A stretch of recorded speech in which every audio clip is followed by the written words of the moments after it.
celebrating 9 years of podcast excellence. The King of Podcasts Radio Network proudly presents the Wrestling is Real podcast, because wrestling needs us. Right off the bat, I gotta tell you, I'm really surprised about all those wrestling fans out there that are prominent WWE fans that sleep on Impact Wrestling and have to go ahead and live off the legacy of what it was before. When Vince Russo ran it, when Dixie Carter ran it, when Billy Corgan ran it. This is a different company altogether. What they have built now in the last few years with some of the stars they have now, it's prominent. And you can see what they're doing with the names that obviously Scott D'Amore and the team there are really behind. And they find a lot of importance with. When you look at what they did tonight, we had 3 returning champions, repeat champions once again, but it was kind of changing things back to where they were. A lot of different stories of redemption going on this pay-per-view tonight if it was not called Rebellion. You got Ace Austin retaining the X Division title after he signed a new deal with the company multi-year. They're definitely going to start pushing him once again. I'd like to see where Ace Austin continues to hold that belt up until Option C and then cashes in, say at Bound for Glory or something like that, because I want Ace Austin down the line to be booked possibly for the world title. I just think they had him there so close before, especially when Tessa Blanchard was champion, to get back to that point once again. You look at Taya Valkyrie, who did not win the Knockouts title because she was not in that match, but she did win back her AAA Reina de Reinas title in a big match over Deonna Purrazzo, a legendary match. There were 3 championship matches that just stood out strong tonight. So there's that match that came out really well. And then the match of the night at the end, your main event with Josh Alexander, roughly 6 months after losing the belt after the cash-in by Moose. And when Moose went ahead and cashed in his Feast or Fire briefcase and was able to go and get in there and get his redeeming win over Moose to become Knockouts World Champion once again. Fantastic story. Really well-told story on top of that. Told over 6 months. Very rarely do you have storylines that last that long and get us to this point in the match, and we get a good payoff. We get the babyface winning the belt after all. What a wonderful story they gave us tonight. And overall, a good pay-per-view had by all. I just think, I'll tell you this. I'm looking at how the card was put together tonight and what matches we got. There was a lull. And part of that's going to be because of the fact that I'm not a big fan of anybody who's being run right now in the tag team division.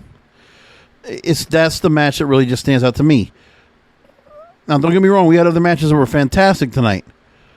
But really, to me, that's the one part was the weakness in that whole division. And it's not so much where it's weak. It's just I don't like who they have holding the belt.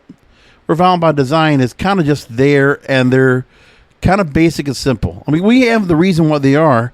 And Good Brothers also holding those belts for a long time over and over again. And also knowing that the belts were kind of used as a conduit for those New Japan wrestlers, or now the Ring of Honor veterans that are now part of Honor No More that are still here, and that's kind of like the place to put them. Plus, to put some other teams together that we're not doing anything with right now. So, the tag team division to me is makeshift, and that's what really made me not feel so big about this match tonight. Otherwise, the rest of the night, we didn't get Jonathan Gresham and Eddie Edwards. That's unfortunate. That was a match I was looking forward to. The Ring of Honor World title would have been on the line. I don't know if they gave us an actual answer. I know it had a lot of things where if they did say it on commentary, I'd missed it.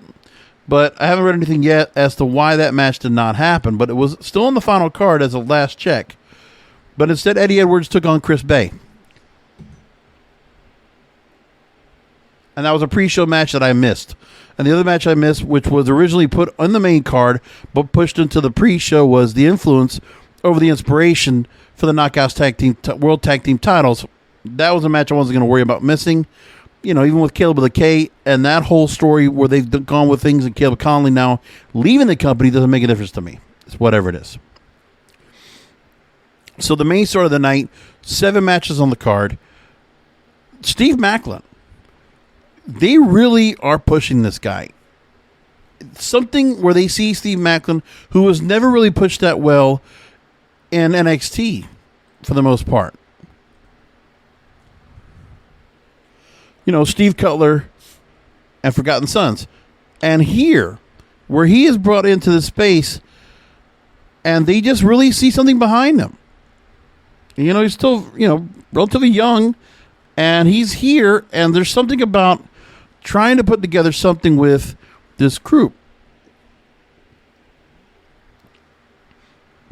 Among those 3 men that were part of Forgotten Sons, this is what we have. Macklin, they have definitely tried to change in the most part. Now, he's only been here since June 2021. And they've been trying to figure out what to do with Steve Macklin ever since. They did put him in storyline to go after the X Division title, but then they make it where he can't go after the X Division title after he lost to Trey Miguel at Hard to Kill. Then the Team Impact storyline came into play, and he became the betrayer. Meanwhile, there was the betrayer that he was considered to be the betrayer of the Team Impact storyline. They positioned him as such, but then we found out it was Eddie Edwards that was betrayer. He was the mole. But Macklin so far has turned into his own. To be in a match tonight against Chris Sabin and Jay White, 2 truly accomplished guys. This is a WWE guy coming into the space, and Macklin coming in and looking fantastic. Macklin has found a different style that we didn't know that we had if you only watched him in NXT. I didn't know anything about him beforehand, but what's happened so far is Macklin, we're getting to see this what this guy can actually do. Which is so much better when you get somebody outside of a company and doesn't have to work WWE style anymore. Because that's the best part of all this. He was stuck in a crew, that Forgotten Sons group that, I couldn't have told, except for Gunner, I couldn't tell the difference with the other guys for the most part. And they did this, and he is now a standout. And really, much like I talk about AEW finding pillars and finding talent to really push themselves, their own original talent. That is what Impact Wrestling does very well. You look from top to bottom with Josh Alexander. You look what they did with Ace Austin. You see what they've done with. I would like to think that Deonna Purrazzo, for a great amount, has been greatly helped by being in this company and what they've done with her. I think Taya Valkyrie got a great bump from her as she moved up to NXT and then came back after all the changes there. Chris Bey, another great example. And then I also look at Trey Miguel and the emergence of Speedball Mike Bailey out of nowhere. I know he was big in other places, but it's the first showcase to see him on television, on Impact, and he is just kicking ass. Just going to say it like that. But anyway, Steve Macklin wins over Chris Sabin and Jay White in a 3-way match, and a hell of a match. Macklin looked really good. He looked like it wasn't a matter if he needed to fit in. He looked like he was dominating in the match. He was putting some great moves in there, really staying toe-to-toe and matching very well with Chris Sabin and Jay White. Guys, they work great. We already know their pedigree, but we never really get to see what Steve Macklin's done. We've seen him out there, but he's grown. Remember, he also had a great match with Jonathan Gresham for the Ring of Honor World title in January and put a good showing out there in a losing effort, though. So they're going to keep pushing him and making him something more. And this match right here, with no title on the line, really stands out for him. Macklin is a guy you need to keep an eye on. It doesn't matter. He doesn't need the X Division title. But put him in some featured feuds. They continue to do that. That's what's going to happen here. It was only 9 minutes for Taya Valkyrie and Deonna Purrazzo. I wish these two could have gone 20. I really do. I love these two in the ring. First of all, I love them individually. As wrestlers, they are fantastic. Taya Valkyrie, underrated and was poorly used as Frankie Monet in NXT. Over and over again. How that woman is not on that main roster, just on the merit of what she's done, is amazing. But then again, John Morrison's not there either. All I'm saying is Taya Valkyrie has been a standout. Has been fantastic. And they brought her back into this mix. And quickly, in pretty quick fashion, did finish off Deonna Purrazzo. And Deonna Purrazzo, there's a storyline here that's going to just show, okay, she doesn't have Matthew Waywald at ringside now. Instead, he's doing commentary, doing a great job with Tom Hannafin. But Deonna Purrazzo showing weakness here. The champ and the champ challenge weakening her. She loses one belt, loses the other. And now we're at the point where Deonna Purrazzo is without titles. Do we see a redemption story where she comes back out of this? But we got to keep the focus on her. She's so great. I mean, really, I want her to continue to be so important in this company. So let's keep her around that title. Let's get a feud going on with Taya and Deonna and keep this going, please. 9 minutes wasn't long enough for this match. I really wish this could have gone as long as everything else. You could have given me easily 15, 20 minutes for this match. I would have loved it. But they could have shaved off. They did 32 minutes for the tag team titles. Could we have shaved off 10 minutes off that match, the 8-man tag, the 18 elimination tag match? Could we have just removed 10 minutes, shave that off, give that to Deonna and Taya? And I am not trying to promote women or anything like that. I'm not trying to do this whole diversity, equity, inclusion thing. No, nothing about that. It's because those two are great in the ring together. I want them to wrestle. I want Deonna Purrazzo on my TV wrestling a lot. Because she's great. Awesome. But they finished this match in pretty smooth fashion. 9 minutes, we get it here. I was shocked. Now, the other thing, too, is also the positioning of matches. You put Ace Austin, Trey Miguel, and Mike Bailey in a three-way for the X Division title. This was another great match that could use more time. But listen, no Ultimate X. Nothing overly with the super high-flying stuff. X Division really is some kind of a division that's just... And talk about three fantastic X Division wrestlers here compared to the other X Division wrestlers of old. They just stand out. Ace Austin is fantastic. I like the moves they're doing with him and Mike Bailey, and I think that's something that's going to go on down the line. I don't know where Trey Miguel goes in this mix, but Trey Miguel's been fantastic here, and he has held that belt for a long damn time. How long did he hold this belt for? Because he held it for a while. And I have to go look and see how long he actually held on to it. Here we go. X Division champions. And I go back and look. And Trey Miguel held it for 182 days. When the title was vacated by Josh Alexander to go after the world title. The other option C. All I'm saying here... the hell of a thing for this. And Ace Austin now with his third reign as X Division champion. He only held it for one night at Bound for Glory. I'm sorry. He held it. I'm sorry. I read this wrong here. Held it 170 days. Over 170 days. And then held it again for 43 days. Until Josh Alexander did. So the thing is, you have Sacrifice Rebellion, where Josh Alexander and Ace Austin were right there in their setup. Ace Austin, down the line, could go after Josh Alexander at Bound for Glory. You could see option C and the story they've told with those two together if they wanted to do that. So they could go to that point. And Josh Alexander vacating the belt and moving forward, they could do something here where Ace Austin could do the same thing down the line. I don't think it would be outside the scope if they did that. I don't think so at all. Now, with what they've done, Ace Austin now, him and Mike Bailey, there's a storyline there to continue. No Madman Fulton this time around. So where do we go from here with him?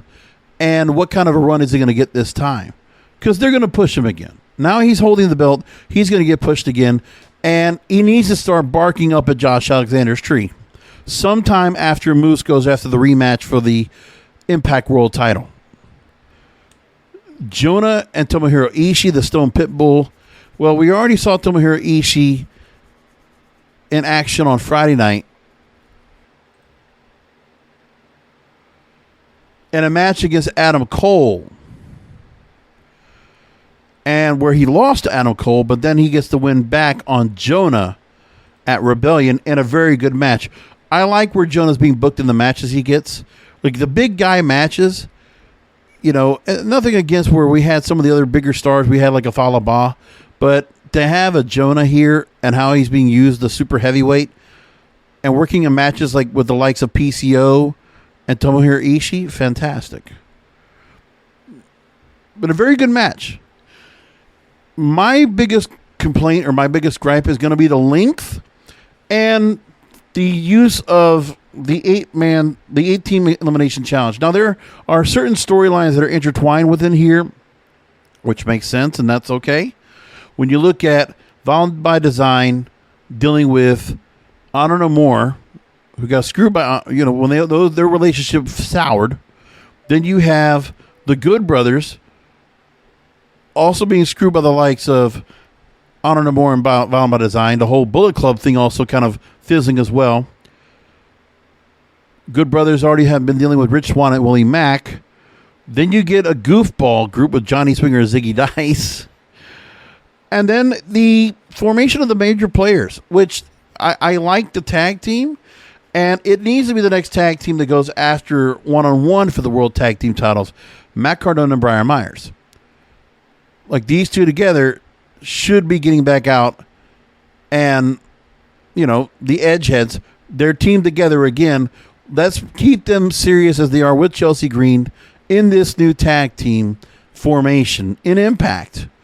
And let them go after the World Tag Team titles. It's time to go to that. And I'm not much into Heath and Rhino anymore. I'm done with that too. It doesn't make much of a difference to me. Now, they brought Jordan Grace in here with W. Morrissey. Jordan Grace needs to be doing something else here. I know they kept her in the mix because of the digital media title and putting her in intergender, but let's do something else with Jordan Grace. You know what? To me, we already know that Jordan Grace wants to go and work in she can work with the men. Let's do what Ace Austin did with Tessa Blanchard and let Jordan Grace take on Ace Austin. Let her go after the X Division title in a match or something else. I don't know what else you do. And the other thing we got to make mention of too is that Sami Callihan looks like he's going to be returning, and we don't know who he's going to take on next either. Where he fits into the mix, I don't know. Could you put him against Jonah? Could you put him against Moose again? I don't know. Something. But there's something there. We're going to find out where he's going to be added to the mix and what he's going to become now, the next incarnation of the Worldwide Desperado. Tasha Steelz with different, almost like a lioness. Or, I don't know what kind of makeup she was trying to go for, but going up against Rosemary, 12 minutes this match. And almost forget, I feel like Rosemary's been around this company forever, but it's been only 2016. And they've gone through so many different incarnations with her. She's just the mainstay there. I wish there was something more to do with her. But, they don't make much of a ring ability as she is the gimmick that she plays. And the whole deal with Decay. And for the most part, they had her as tag team champions with Havoc and they were in that part, but really she was just the opponent of the month for Tasha Steelz to help get Tasha Steelz over. And you can continue to having them, with each other when you got Savannah Evans there with her. In a way, I feel like Tasha Steelz is getting the Ace Austin type of push because he had Madman Fulton on his side. So he had the muscle. And the same thing happens here. Now, the match of the night. Okay, Josh Alexander and Moose, this was a hell of a match to pay off 6 months of that Bound for Glory, finish that they had. That Josh Alexander only had the chance to hold on to a reign of the world title after winning over Christian Cage, by the way. 2 minutes, 37 seconds. They said it on commentary. And then Moose cashes in. And there you go. And Moose takes advantage, screws over the family of Josh Alexander and does this. And then they really they made it where Josh Alexander got punished, had to control himself. They play that storyline out. They take him off TV. They bring him back. And then we get to here. And the full Moose taunting, stalking the family kind of stuff. Everything you could think of. And by the way, the C4 spike through the table on Thursday night to Moose. And still, Josh Alexander won the title tonight. 24 minutes in this match. This thing was fantastic. Lots of near falls. This crowd was so into this match at Mid-Hudson Civic Center, the MLN Center, whatever this called now. But, man, you have 10 German suplexes, no release. That was up on the Twitter feed for Impact Wrestling. No release at all. Like Kurt Angle-esque to the max. Josh Alexander is fantastic. What a baby face he is. He is so over now. Styles clash to try to go and finish off Moose, and had to go and do 2 C4 spikes to finish him off, and he gets the win. Fantastic victory. Great stuff overall. This was a B pay-per-view. The match that did bother me the most was that tag team title match, but there's a whole lot going on there. And they had to fill time. Like I said, they could have absolutely, if they're not going to have Gresham and Edwards, which could have been a 15-minute match itself for the Ring of Honor World title, which is a match I hope we get on TV or somewhere. Like, give me that on television. I want that match. I really want that match badly. Let's have that match. It's just a shame it didn't come on Rebellion, but that's okay. It was just too long for that tag team title match for me. And there's a lot of storylines being intertwined there. So, I mean, it does make sense they were trying to give enough time for that. But there's a couple of tag teams I just, I don't have much interest in right now because they're just not, there are a lot of tag teams here. But which ones are going to be important? I mean, for me, the North was the last tag team I really enjoyed. But that's, Ethan Page isn't there anymore. He's moving on to another team. But those guys, 380 days. Remember, they held them for over a year. Fantastic. I haven't felt that kind of dominance of the World Tag Team titles, except for the Good Brothers, but they always sneak away with wins and this and that. It's just, the heels holding onto the belts for so long, and Violent by Design in the same way here. I just don't feel them or the Good Brothers right now. I don't know. I mean, really, when you know that the Forbidden Doors kind of changed up, and the Good Brothers, been a year, it's fine. I don't have much of a problem with it, but they're just kind of here, and that's all they're doing. So I wish there was something more to it. But overall, Taya Valkyrie winning the Reina of the Reinas Championship, Ace Austin retaining the X Division title, Josh Alexander getting the win back on Moose, becoming once again Impact World Champion. Those 3 stories, fantastic matches on those tonight. An emergence now of Steve Macklin. They're going to definitely make him a big deal. Speedball Mike Bailey, even in the defeat, was fantastic. Tasha Steelz strong in victory, but this is not the feud for her. Tasha Steelz needs somebody else here. I don't know who. Maybe Tasha Steelz deals with Deonna Purrazzo next. That becomes the next part. Where Deonna's not so much of a heel as she is a face, and now goes after Tasha Steelz. I'd like to see that if we get to that point, because she needs to get a belt back on her waist. So why not here where Tasha Steelz might have to go ahead and defend against Deonna Purrazzo again, say at Slammiversary, and we get to that. Slammiversary is our next show, and I think they said it was July 19th, Nashville, Tennessee. The 20th anniversary of the company. What a milestone. After everything they've gone through, they have survived. It's so great to see that. I enjoy Impact Wrestling. I'll still watch it every Thursday, and by that, I'll keep watching. I think they did a great job tonight. There's not much more to say about it. We're going to leave it there. Thanks for listening again to another Wrestling podcast. Impact Wrestling Rebellion post-show here on the program. Come back this Wednesday for another episode because wrestling needs us. Thank you for listening to the Wrestling is Real podcast. You can find all previous episodes at wrestlingisreal.com or subscribe to the show on all major podcast outlets, including Apple, Amazon, Google, Spotify, and iHeartRadio. Follow the King of Podcasts on Twitter, Facebook, and Instagram at King of Podcasts, and search King of Podcasts on YouTube, or type youtube.com/JBRASCO951. This has been a presentation of the King of Podcasts Radio Network.